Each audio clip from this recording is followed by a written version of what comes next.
So I wrote in the book 50 things that your real estate agent should tell you, but probably won't. One of the chapters in here was revolving 3 vital real estate lessons that you should teach your kids.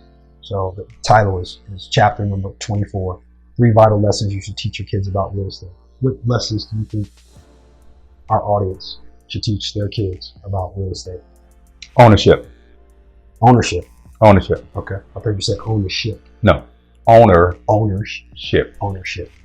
In other words, you own the property. How can you do that? And you remember when you graduated from college, right? Mm-hmm. And you said, Dad, I'm going to get an apartment. I said, okay, Alan, that is good, but you can't stay that long. I said, listen, man, you have to own the building that you're living in. And that's what you did. Ownership. Got it. So I'm going to read an excerpt from the book.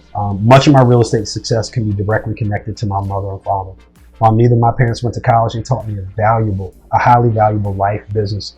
They taught me highly valuable life, business, and real estate lessons. They sacrificed so that I could have a more level playing field. I'm so grateful to them. They've created a real estate legacy that will outlive them, and this book is the perfect example.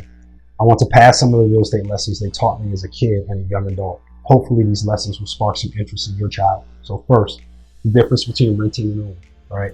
The lesson is so simple. So let your kids ask questions about the difference between renting a home and owning a home. Make sure you're prepared to answer the question. Absolutely. Second thing, the power of investing. Years ago, my wife and I decided we would buy a home to pay for each of our college kids' education. When it's time for them to graduate from high school, we will sell each home.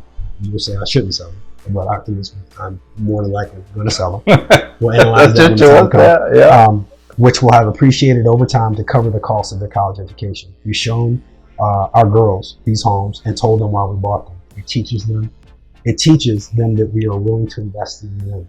We use a 15-year mortgage for each of the homes, and we're using the rent payments to cover these mortgages. Now, last but not least, the work that goes into investment properties. I drive by work sites with my kids all the time to show them the work that goes into real estate investments.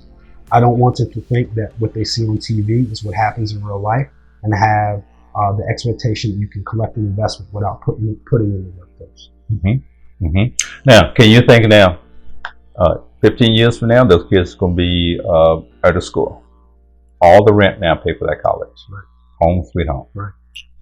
And if you start teaching them these things, these are things that they're ready to implement. Absolutely. Before they get into college, before they start making decisions. I think one of the best presents, and this is something that I thanked you so many times, is that for my college graduation, you gave me $5,000, but you told me I could not use that $5,000 until I was ready to buy a home. That's right. That's right.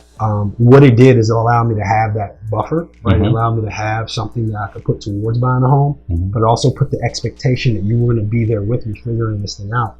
And I don't know if you remember, I bought a foreclosed home. It was back in 2001. Yep. I had to go to 4 settlements, right?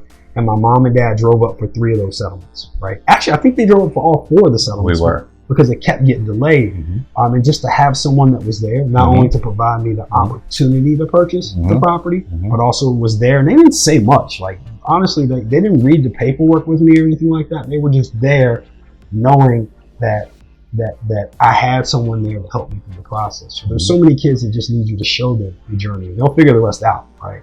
But show them everything. Don't just show them the sweet part. Show them the dirty part. Show them the meeting with the contractors, to cleaning the house, to turning it over for the next tenant. Show them everything, because if you show them everything, they can be prepared for everything that comes with real estate investing. So I appreciate that, sir. You're welcome. You're welcome. And listen, another thing too, your kids going to a 4-year college, buy them a property now. So let's go back real quick. We'll end this after this. If you could go back, would you have purchased the property? Absolutely. In Fairfax, around George Mason? Absolutely, I would have. Because not only, and by the time you graduate, the value of the property would have increased, but you also could have taken that property, either lived in it or sell it, and now you're on your way. Right. Absolutely. No, that's cool. So, holler at me if you want to buy a property in your kid's college town. We'll talk about that.